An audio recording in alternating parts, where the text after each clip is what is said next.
that we have this, let's get rid of all this stuff. Yeah, let's try coming up with a few things.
Check my audio.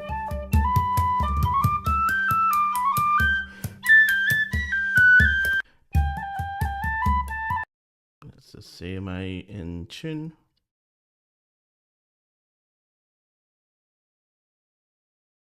Okay,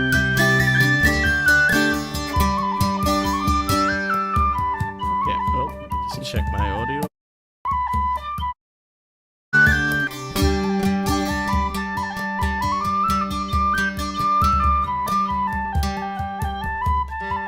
Okay, ready. Let's bring up the app as usual, just to show you guys where everything is.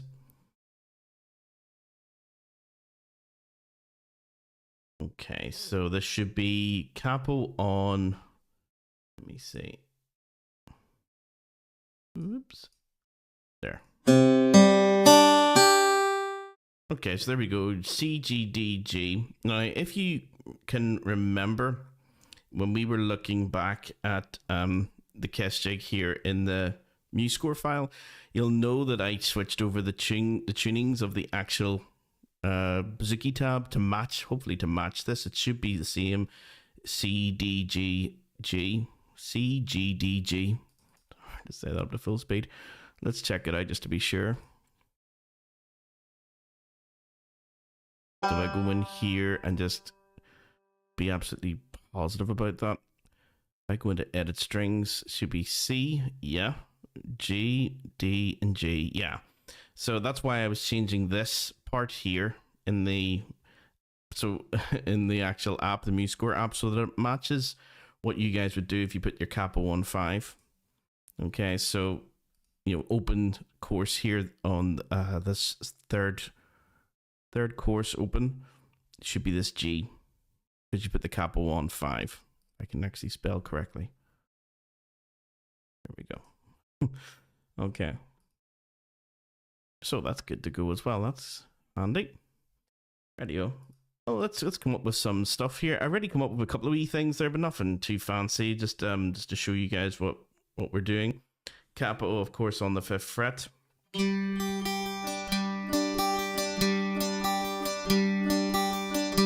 And make sure you're using, of course, your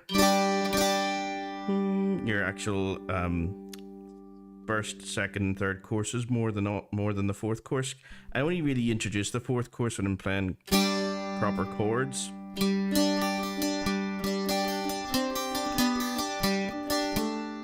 So it's all based around that. Your actual G major scale.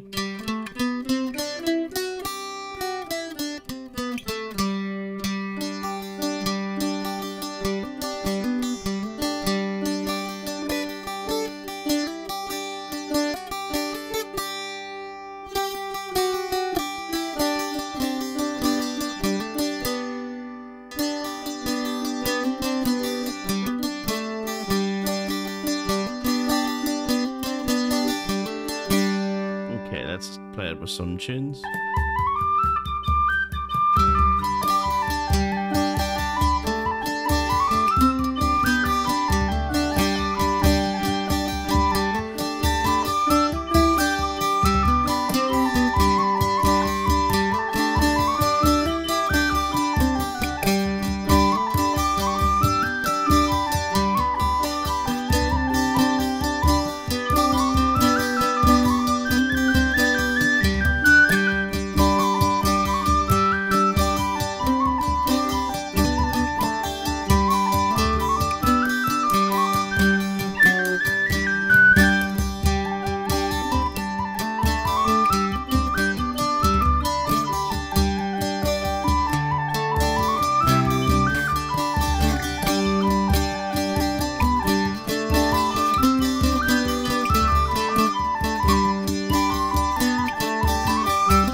Now there's a wee thing in there that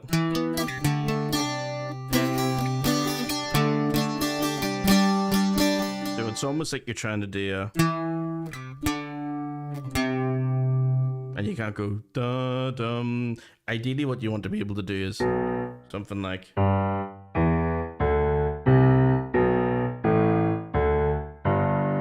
that's the sound ideally that you would like to have. But unfortunately we can't hit that because we're not able to go lower than dum, which is really your C. Dum, can't go lower than that C, and because we can't go lower than that C, we have to sort of substitute a new line in. So instead of just going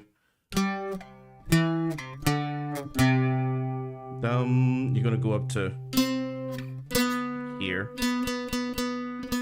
So you're hitting the 3rd course, 4th fret. So it's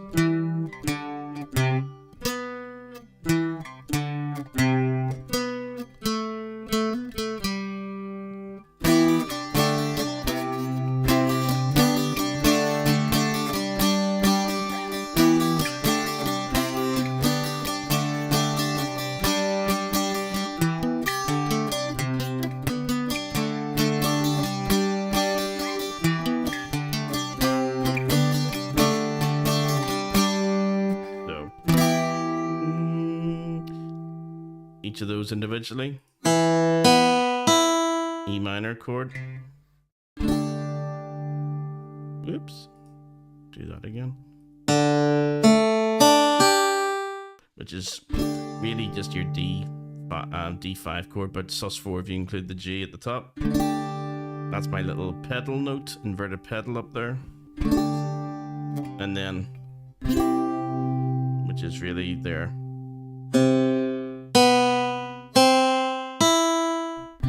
Your full C major chord. Going to full G major chord, G over D. To back to your D sus4 chord again. And then ending on your G5. So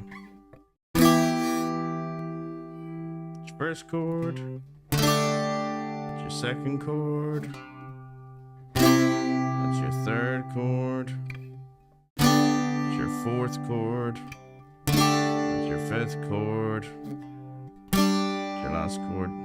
So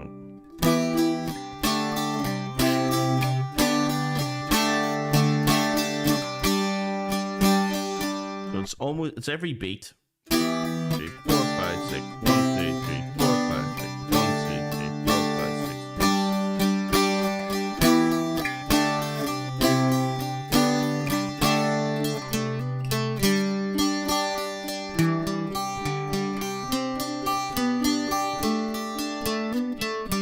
That's what you're aiming for, is that sort of descending bass line there.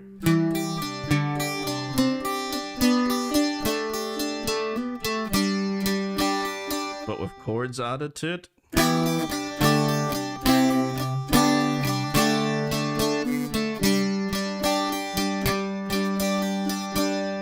And I just use that sometimes at the end, you know, of a little phrase or something, just like a little turnaround. Let's just go back to the start and see, can we spot where that comes in?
Okay, so there's a couple of wee things in there that I was adding. That's just like a full roll in the open course. Down, up, down, up, down. Down, up, down, up, down.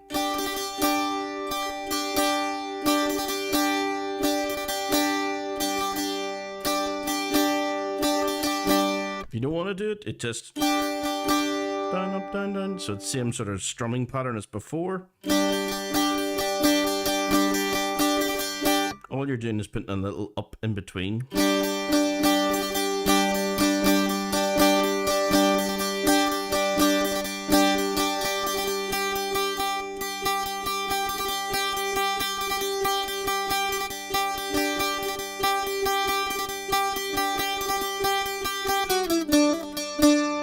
Now that one is a little more of a hammer-on. That's another roll. So yeah, hit the string, and then hammer on, and I suppose a pull off, a hammer off.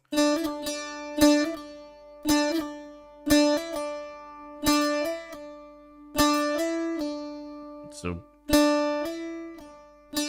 and then an up.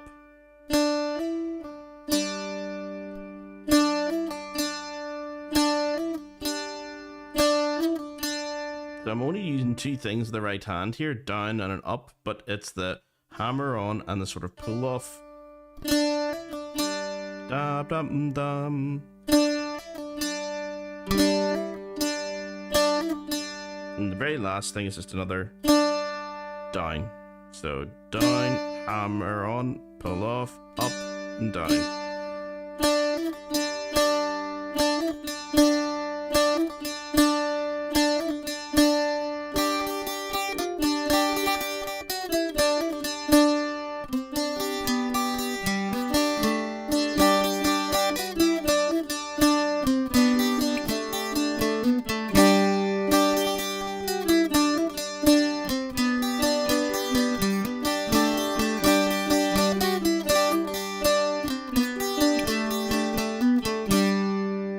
Okay, I'm trying to come up with, like, the normal way I play this is literally just chords all the time. I'm trying to come up with something different than what I normally would do. Most of the time it'd be something like...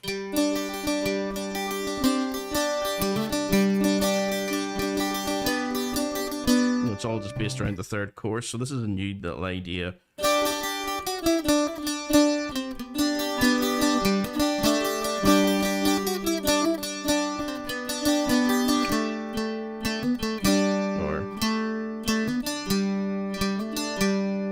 There's three ways of ending it.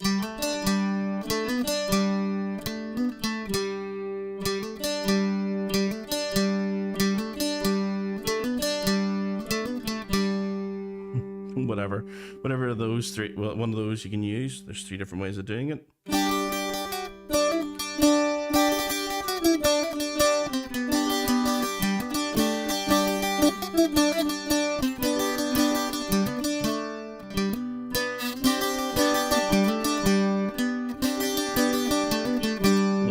That one.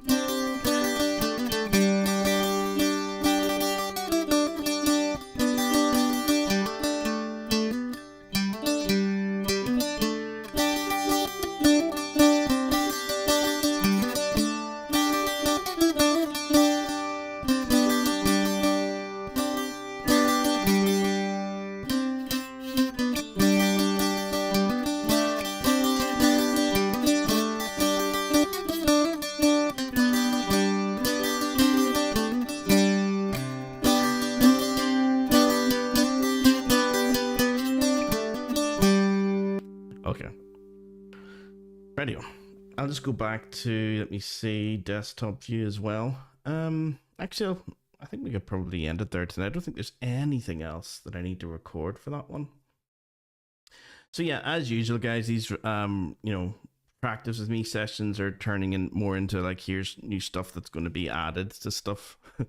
Okay, so the Kesh Jig's going to be up and running pretty soon, I'd say, over the next day or two, in the app. It might take me a while to get I'll have to go through like the 20 minutes of recording that I did there with just the Bouzouki accompaniment to pull out like a decent version. one where I'm actually doing what I want to do. There's the problem with doing it this way. It's very it's actually quite untraditional, because usually when you play something, you're not as scientific or as precise as all this, where I have to do this at this particular bar and this particular bar. But when you're sort of putting it into an online course, you do have to sort of be a wee bit more strict, so students can follow along. That this isn't just a new thing every single time. That will come with you guys who are in the courses. That's what you're aiming for eventually, is to be able to play like a tune 3 different ways, each time you repeat it. So you're not always looking just to do it the exact same way every time. So it can be a bit tricky when I want to say, oh, I can do this or I can do that, and say no, try to remember what you decided you were doing the second part of A or the first part of B or whatever. So if we went through it, the beginning should be, you can either do this on the second course, 5th fret above the capo, if you want, or you can just do it in the first course and leave it all droned. Don't forget that roll. That's the roll I kept forgetting. That. Da da ba da dum.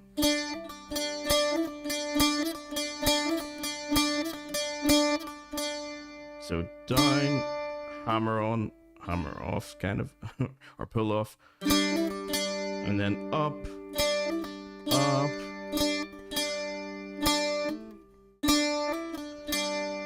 Da da da dum.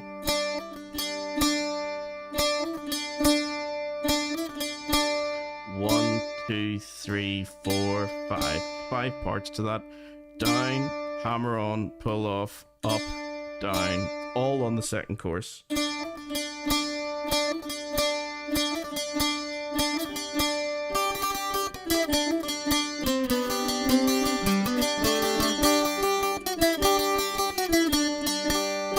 Maybe that's where I was messing up everything, is what happens.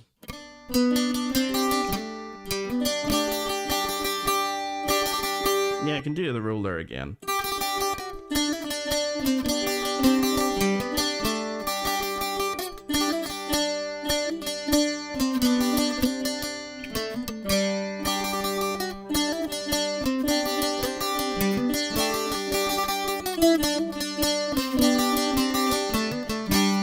See, if I was playing that in a session, I wouldn't be worried about playing it the exact same way twice through. But I think for learning, it is quite handy to know, to sort of nail down a particular idea or motif or whatever.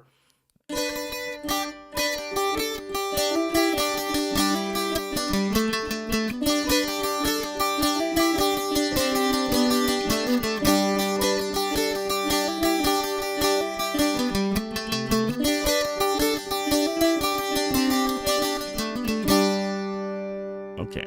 One more. Here we go.